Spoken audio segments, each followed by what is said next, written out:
C'est dans le cadre de la lutte contre le terrorisme au Sahel que Timbuktu Institute, en collaboration avec le bureau État des droits de la Fondation Konrad Adenauer, ont choisi la ville de Bamako pour ce premier colloque. Dr Bakary Sambé, directeur de Timbuktu Institute, évoque l'importance de ce colloque. Ce colloque vise véritablement à entamer une réflexion entre les acteurs de la chaîne pénale et les défenseurs des droits humains, tout ça autour de la notion d'état de droit.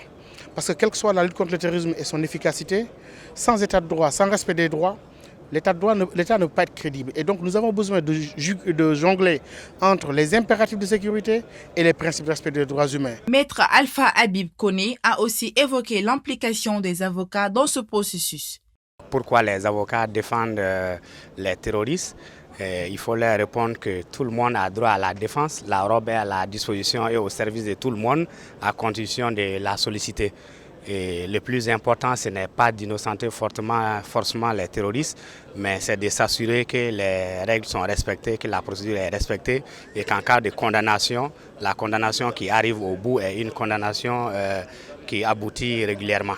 Fainke Papus Sissoko, participant, a proposé quelques options pour une meilleure gouvernance.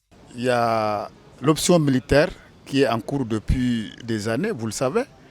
Deuxième option qu'il fallait explorer, c'est l'option développement, action citoyenne, sensibilisation, aller vers la communauté.